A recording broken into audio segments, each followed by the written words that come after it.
এইটা হইল নবীদেরকে গুনাহগার বানাইছে। একদল তো নবীকে বাড়িতে বাড়িতে আরশে উঠাইছে, আরেক দল নবীকে কমাইতে কমাইতে গুনাহগার উম্মতের কাতারে সামনে করছে। নাউজুবিল্লাহ।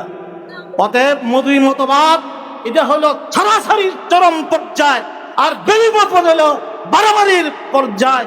আহলে সুন্নাত ওয়াল জামাত বাড়াবাড়িও নাই, ছাড়াছাড়িও। এই জন্য সময় যোগ উপযোগী হিসাবে ভোট করেন আল্লাহ ব্যাপার, কিন্তু আকীদা সংরক্ষণ রাখা, মাসলাক সংরক্ষা ওলামাদের দায়িত্ব। ওলামা ইমাম ঐক্য পরিষদ তাদেরকে আমরা আহ্বান জানাবো। কি আহ্বান জানাবো? সহি আহলে সুন্নাত জামাতের তর্জমান হওয়ার জন্য আহ্বান জানাবো, যার মধ্যে থাকবে না কোনো বাড়াবাড়ি, থাকবে না কোনো ছাড়াছাড়ি। এই কথা বলে আমার বক্তব্য শেষ করছি। ওমা আলাইনা ইল্লাল বালাগ। মৌলিপুরি দামাত হইজহম মঞ্চে উপবিষ্ট জাতির মুকুট ওলামায়ে কেরাম, ইসলাম প্রিয় ভাইরা, মৌলিপুরি সাহেবের সামনে বসে কথা বলার দুঃসাহস আমার নেই। তাই হুজুরের অনুমতি ক্রমে 2-5 মিনিটের বেশি কথা বলবার সিদ্ধান্ত আবারও নাই। হামিদ জাহিরি সাহেব চমৎকার কথাগুলা বলে গেছেন, কিছু কিছু সামনে আসার চেষ্টা করেছেন। আমি হামিদ জাহিরি সাহেবের বয়ানটার তাতিম্যটা পরিশিষ্টটা বলতে চাই। তিনি দীর্ঘ সময় 1 ঘন্টা যাবৎ যে বিষয়টা সামনে আনছেন সেটা হইল উম্মতে মুহাম্মদের ভিতরে বাড়াবাড়ি নাই, ছাড়াছাড়িও নাই। উম্মতে মুহাম্মদের ভিতরে বাড়াবাড়ি নাই, ছাড়াছাড়ি নাই। এটাই উম্মতে মুহাম্মদী, মানে প্রকৃত উম্মতে মুহাম্মদী এরাই। কিন্তু উম্মতে মুহাম্মদের ভিতরে 73 দলের ভিতরে 72 দলের ভিতরে হয়তো বাড়াবাড়ি না হয় কি ছাড়াছাড়ি। আমি হাদিস বলবার সুযোগ নেই বা বললামও না।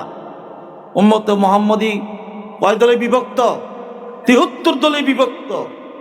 এই 73 দলের ভিতরে এই 72 দলের ভিতরে হয়তো বাড়াবাড়ি না হয় কি ছাড়াছাড়ি।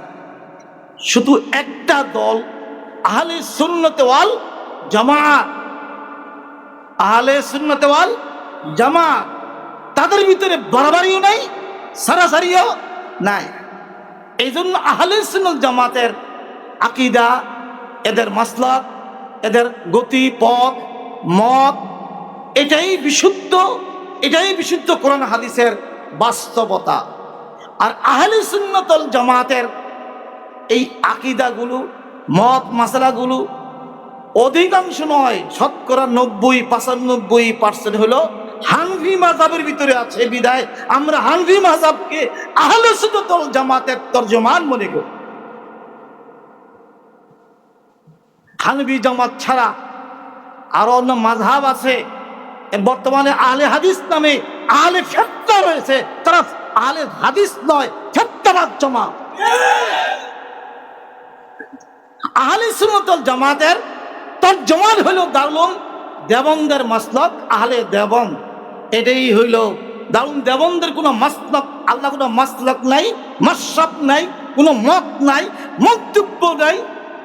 আহলে সুন্নাত ওয়াল জামাতের যে মত মন্তব্য, এগুলো হইল দেওবন্দের মন্তব্য। সোজা সাপটা কথা। আর দেওবন্দের মাসলাক নিয়েই আমাদের বাংলাদেশের কবি মাদ্রাসাগুলা, এই কবি মাদ্রাসাগুলা সহি আকীদা, সহি মাযহাব উপরে আছে, বাকিগুলা সহি আকীদার উপরে নাই।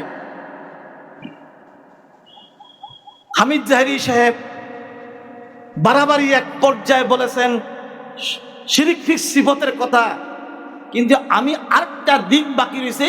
এই উম্মতের ভিতরে বেরলভী ফতনা যারা আছে, বেরলভী মাযহাবপন্থী যারা আছে, তাদের ভিতরে শিরক ফি জাতের मतवादों আছে। जो अर्श पर था जलवा होकर वही दुनिया में उतरा है मुस्तफा होकर, नौजुबिल्लाह। जो अर्श पर था जलवा होकर वही जमीन पे उतरा है मुस्तफा होकर। नबी करीम सल्लल्लाहु अलैहि वसल्लम के बाराइते बाराइते कोथा निसे রাসূলকে, সর্বশ্রেষ্ঠ পয়গম্বরকে আল্লাহর শানে, আল্লাহর আসনে সমাসীন করেছে, শুধু নয় আল্লাহ হিসাবে রূপান্তর বানিয়েছে। আরশের উপর যেই ছিল আল্লাহ জাল্লা হোক আর নূর আকারে ছিল, ইনিই এখন দুনিয়াতে মুস্তাফার সুরত ধারণ করে পৃথিবীতে আসছে। এটা হলো হিন্দুদের মতবাদ। হিন্দুরা ভগবান ও রামকৃষ্ণের শুরুতে আসছে, নানকের শুরুতে আসছে, এগুলো হলো হিন্দুর মতবাদ। এই হিন্দুর মতবাদ হলো বেরেলভিদের মতবাদ। তারাই বলতে চায় আল্লাহ নাকি আরশের থেকে নবীর সুরত ধারণ করে পৃথিবীতে আসছে।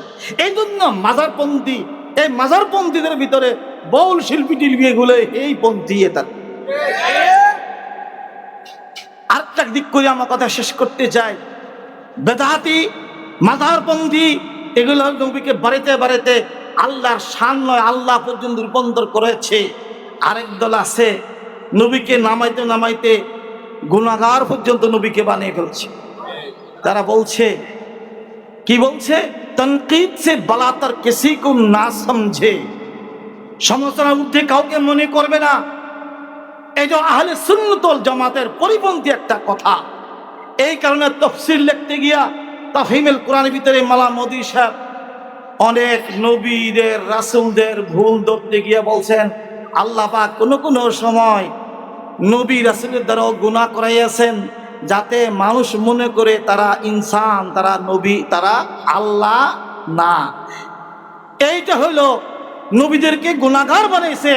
একদল তো নবীকে বাড়িতে বাড়িতে আরশে উঠাইছে, আরেক দল নবীকে কমাইতে কমাইতে গুনাহগার উম্মতের কাতারে সামনে করছে, নাউজুবিল্লাহ। অতএব মদুই মতবাদ এটা হলো সরাসরি চরম পর্যায়, আর বেরিমত হলো বাড়াবাড়ির পর্যায়। আহলে সুন্নাত ওয়াল জামাত বাড়াবাড়িও নাই, সরাসরিও। এই জন্য সময় যোগ উপযোগী হিসাবে ভোট করেন আল্লাহ ব্যাপার, কিন্তু আকীদা সংরক্ষণ রাখা, মাসলাক সংরক্ষা ওলামাদের দায়িত্ব। ওলামা ইমাম ঐক্য পরিষদ তাদেরকে আমরা আহ্বান জানাবো। কি আহ্বান জানাবো?